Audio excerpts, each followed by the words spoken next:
Assalamualaikum warahmatullahi wabarakatuh. Perkenalkan, nama saya Cika Rentiana Lestianto. Pada kesempatan kali ini, saya akan mempresentasikan materi tentang energi panas dan temperatur. Untuk definisi dasarnya sendiri, panas atau heat adalah energi yang berpindah dari benda bersuhu tinggi ke benda bersuhu yang lebih rendah. Jadi, panas tidak menempel pada benda, tetapi selalu berpindah karena perbedaan suhu. Sedangkan temperatur adalah ukuran rata-rata energi kinetik partikel penyusun suatu benda. Semakin cepat partikel bergerak, maka temperatur benda semakin tinggi. Untuk mengukur panas, kita bisa menggunakan satuan kalori atau joule. Sementara untuk temperatur, biasanya kita menggunakan satuan derajat Celcius, Kelvin, atau Fahrenheit. Jadi, panas adalah energi yang berpindah, sedangkan temperatur adalah ukuran yang menunjukkan tingkat energi gerak partikel dalam suatu zat. Selanjutnya, slide 3, teori kinetik materi. Pada teori kinetik materi menjelaskan bahwa semua benda tersusun dari partikel kecil, yaitu atom atau molekul yang selalu bergerak.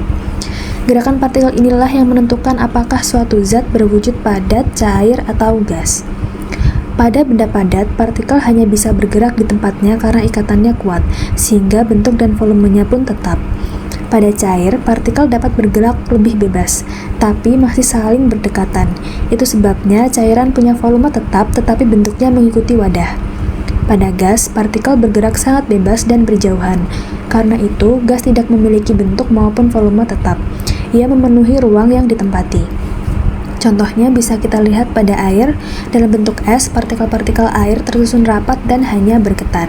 Saat menjadi air cair, partikelnya lebih bebas bergerak. Dan saat menjadi uap, partikel bergerak bebas dan menyebar ke udara. Selanjutnya, perubahan wujud zat. Perubahan wujud zat adalah salah satu contoh nyata bagaimana energi bekerja. Ada beberapa jenis perubahan wujud, yaitu yang pertama evaporasi atau penguapan, yaitu benda cair berubah menjadi gas, misalnya saat air dijemur dan akhirnya menguap. Yang kedua, sublimasi, yaitu padat langsung berubah menjadi gas, contohnya es kering atau dry ice yang langsung menjadi uap. Yang terakhir, kondensasi, yaitu gas berubah menjadi cair. Cair seperti titik-titik air pada dinding gelas berisi es. Perubahan wujud ini membutuhkan atau melepaskan energi laten. Menariknya, saat perubahan wujud terjadi, temperatur zat tidak berubah meskipun energi terus diberikan. Contohnya, saat es mencair menjadi air, suhunya tetap 0 derajat Celcius sampai semua es habis mencair. Selanjutnya, ekspansi termal. Fenomena lain yang berhubungan dengan panas adalah ekspansi termal. Hampir semua zat akan memuai jika dipanaskan, karena partikel-partikel di dalamnya bergerak lebih cepat dan saling menjauh. Contohnya bisa kita lihat pada jembatan. Di bagian sambungan jembatan biasanya ada celah kecil. Celah ini sengaja dibuat agar suhu meningkat dan jembatan memuai. Agar saat suhu meningkat, jembatan memuai. Jembatan tidak rusak atau retak. Contoh lainnya adalah kawat listrik yang terlihat kendur di siang hari karena memuai, namun lebih tegang di pagi atau malam hari saat udara dingin. Selanjutnya, perpindahan panas. Sekarang kita bahas bagaimana panas berpindah. Ada 3 mekanisme utama, yaitu yang pertama, konduksi. Pada saat proses konduksi, panas berpindah melalui sentuhan langsung. Misalnya, sendok logam yang dicelupkan ke air panas akan ikut panas karena energi dari partikel air berpindah ke sendok. Kemudian ada konveksi, di mana panas berpindah melalui aliran fluida, baik cair maupun gas. Contohnya, air yang dipanaskan akan bergerak membentuk arus konveksi, air panas naik ke atas, air dingin turun ke bawah. Hal yang sama terjadi pada angin laut dan angin darat.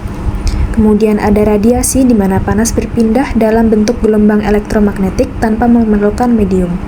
Contohnya, panas matahari yang bisa sampai ke bumi meskipun melalui ruang hampa.